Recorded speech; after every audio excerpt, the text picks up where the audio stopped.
Hello everybody and welcome back to the Texas Podcast. I am your host Gabe, and today we'll be talking about the Battle of Fort Esperanza, which took place on November 27th through the 30th, 1863. It was fought in Texas during the American Civil War. Major General Cadwalader C. Washburn led two brigades of the Union 13th Corps to capture a fort on Matagorda Island defended by Colonel William R. Bradfute and a small Confederate garrison. After some skirmishing, the Confederates evacuated the fort. Casualties were light on both sides.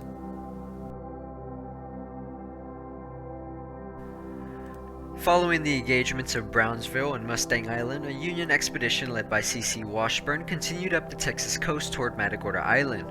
On the north end of Matagorda Island lay Fort Esperanza, commanded by Colonel William R. Bradfute, with the garrison of detachments from his own 8th Texas Infantry and 5th Texas Militia Regiments, as well as a few local militiamen from the area.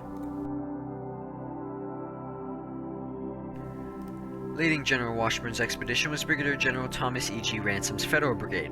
On November 23rd, Ransom's men had difficulty crossing Cedar Bayou due to light skirmishing and bad weather, but once across, they encamped to wait for the next Federal Brigade under Colonel Henry D. Washburn to cross.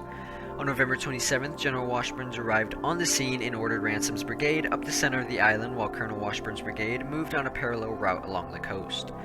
Washburn's brigade reached Fort Esperanza first. The Federals encountered pickets from the 8th Texas Infantry, who retreated within the fortification after a brief skirmish. Bad weather limited activity on November 28th to minor skirmishing and occasional artillery fire, which produced no results for either side. On November 29th, with Ransom's brigade in place, two Union batteries opened the fight with an artillery bombardment. Union infantry then drove in the Texas infantry from the exterior rifle pits, while artillery continued with great accuracy against the Confederate defenses. Colonel Bradfute held a council of war that evening and decided to abandon the fort. Shortly after midnight on November 30th, Bradfute's men detonated the fort's magazine, spiked the cannon, and withdrew. The explosion signaled the Confederates' evacuation, and the Union force entered the fort only to realize the Confederates had already withdrawn.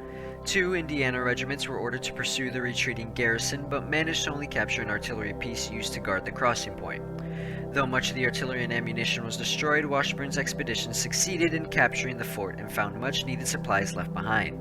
The Confederates suffered 1 kill and 10 captured, while the Union soldiers suffered 1 kill and 10 wounded.